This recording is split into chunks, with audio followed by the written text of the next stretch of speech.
Hey guys, welcome to Xbox On. Now I'm joined today by our producer Matthew. And Hello. We've just seen some footage of State of Decay 2, and we want to tell you all about it and all the great reasons that you should be playing when it comes out next spring. Yeah, so what's really cool about this demo was it was a behind closed doors, so this isn't being seen by anyone. So you're just going to have to rely on us to feed you all the goods. Use your imagination, but Yeah. trust me, we're good at describing it. It'll be fine. It'll be fine. Yeah. So first thing I wanted to talk about is the fact that obviously it was pointed out that there are a lot of zombie games. Yeah.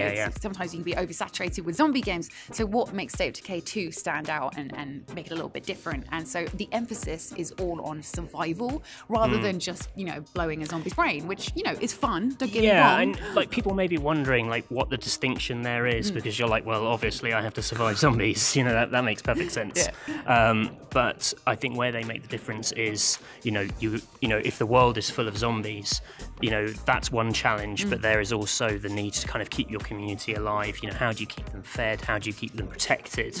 And that's not just about zombies, that's about other people. It's about the elements. And there's an awful lot going on in this game. So, I think they were very keen to push that it's not just zombies. Yeah, it's not just killing zombies. Kind of everything is against you. Yeah, you need to stay alive, and that's the main focus. It just happens to be zombies at your doorstep trying to rip your eyes out. So that's just one of those things. So one of the things to do with surviving is we saw quite a bit of base building. Yeah. So they've really extensively crafted that to make it quite a deep part of the game. So you'll have your base with your fellow survivors, and you kind of work on it. So for example, what we saw today behind closed doors was that they wanted to build a little garden plot to grow some food.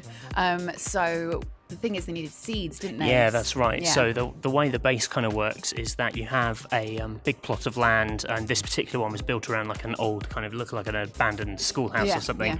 And then around that there are large dotted areas where you can basically sort of fill in with new buildings. You've got to choose what kind of resources. I mean, some of those are tied to the people you recruit, who we'll talk about in a second.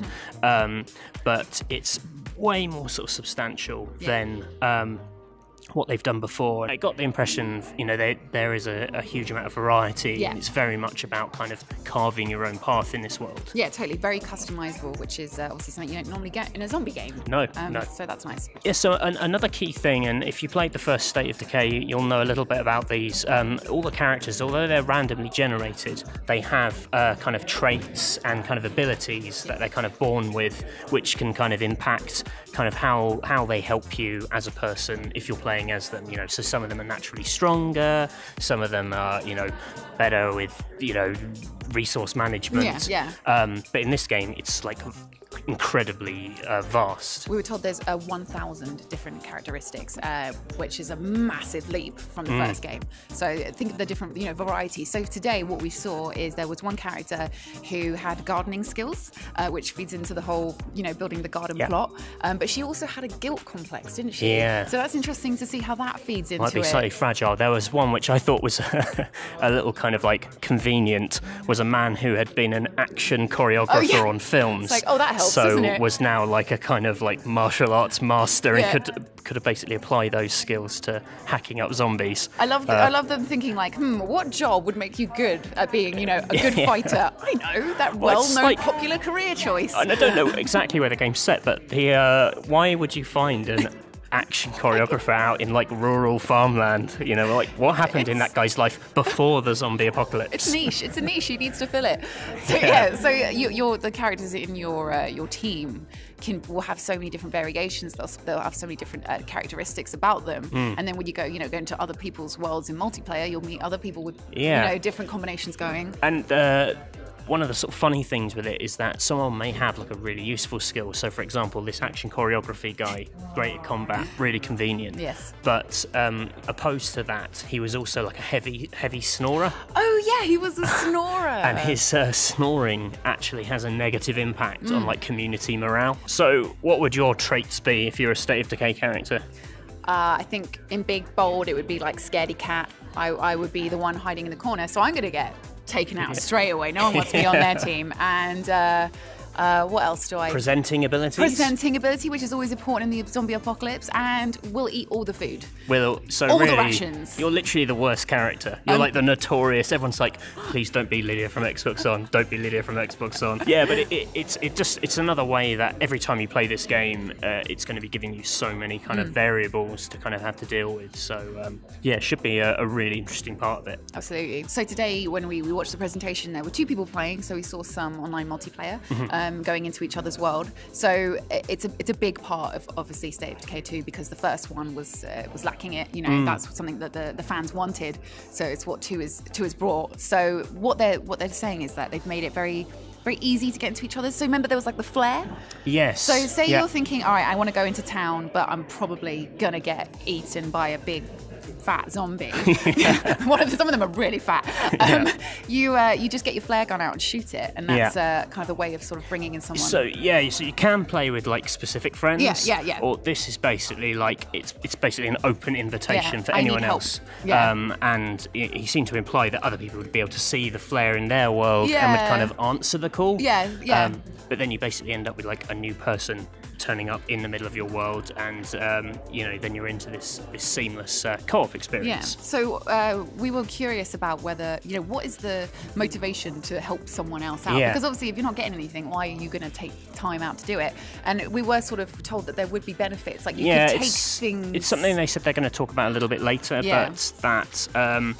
Some of the benefits, some of the things you may find only in their world, or you might go out on a raid and come back with like some really precious weapons. So there's like a general benefit, and I think more than anything, it's just the idea of being part of someone else's story and playing into that kind of larger kind of community could be really good fun. Another really fun little detail actually is when you're driving and you've got co-op partners in the car, they can kind of slam open the car doors to like knock down zombies, which kind of actually protects the main body of the car from taking damage. Your car doesn't get all destroyed, so that's nice. It pays to have a maniac in the back seat. So one of the things I think this game really expands on, and I think it's kind of going to be, like, for me, one of its key selling points, is that it's like a hugely simulated world, so nothing's scripted. There's no kind of, you cross this line, these zombies are going to pop out of here.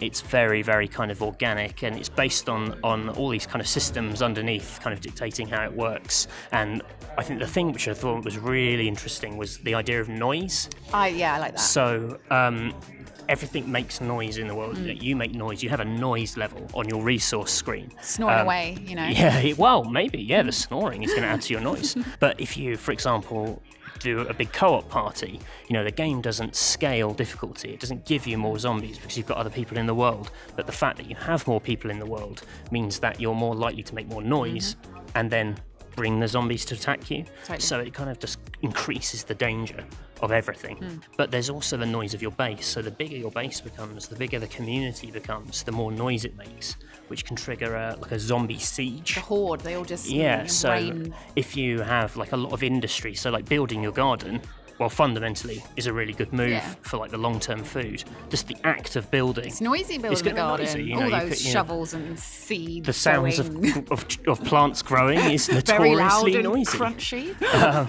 A big crunchy cucumber. Like when you eat like a nice bit of lettuce. Yeah, and then all the zombies are like, what's that I hear? Imagine that if you brought a zombie horde onto your village because you ate like a really noisy salad. What a way to go. I would play the hell out of that game, and that is this game. And it is this game, exactly. Because obviously we were showing it today, and they couldn't predict what we were going to see. So they said, this might go all wrong. Because before we got in there, as they were setting up, they'd done something noisy, hadn't they? So they were getting attacked right from the beginning, which wasn't part of the plan. So they had to, fight with zombies right from the get-go, which was, it just goes to show that even the developers can't guarantee what's going to happen. There's always this line at E3 when you go into these presentations where they're like, this is a live demo, so anything can happen, but then actually, it's convenient that all these amazing things happened, but like when you had the guy who was having to fight off zombies while he was trying to explain his own game, you're like, no, I believe that this guy is for real. Yeah, he was getting pretty stressed out. So this next point, and it's kind of the talk of the show, is Xbox One X and what it means for State of Decay. And team was very keen to say, because it's working on Xbox One, it's working on PC, it's already this incredibly sort of scalable game. So what you'll be seeing on Xbox One X will be the kind of 4K, the HDR stuff that you're getting on PC. But it was interesting because he also mentioned, you know, on PC that there was like thicker, denser foliage. Yeah, I wanted to know more about the foliage. Very important. So, which is the first I've heard of anyone sort of saying that there's like potential for, you know, a kind of fuller graphics. You know, a lot of people have talked about kind of 4K assets, but this idea that we may see some of the advanced settings that they've been working on PC, I think is really interesting. Yeah, absolutely. And you know, just as a side note, visually, I think the game is a big step up from the first game, which, you know, was an XBLA game made by quite a small team, only 20 people. Like, it's relatively budget, and it was really ambitious for an Xbox Live Arcade game.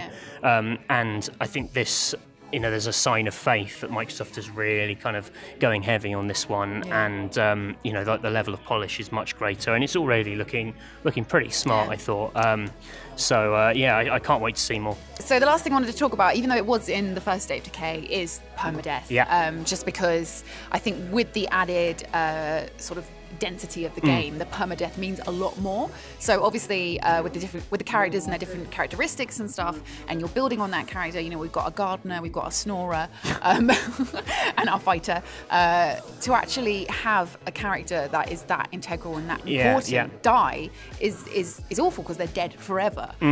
So you're working really hard on building this base, on building your team up, and then to have one of them die, it's going to be devastating. That's the thing.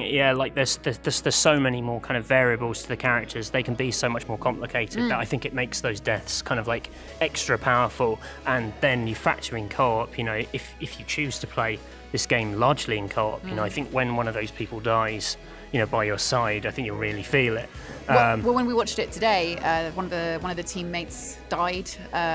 So that was pretty grim. I don't think that was planned. Yeah, especially there's these, and you've seen it in the E3 trailer. There's these big juggernaut zombies. Ripping them in half. Basically, their kind of kill animation is they grab you and pull you in half, and then all your guts spill out. It's grim. It's like really horrendous. That was the one. That was the zombie that killed one of the. I wouldn't wish that. I wouldn't even wish that on a snorer.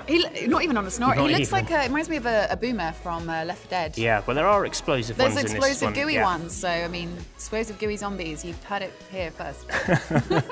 And that's it. That's what we saw at State of Decay 2 today. Let us know in the comments box what you're looking forward to about the game, and make sure to check out our other E3 content and subscribe if you haven't, because lots more E3 content is coming your way. We'll see you next time, guys. Bye. Bye.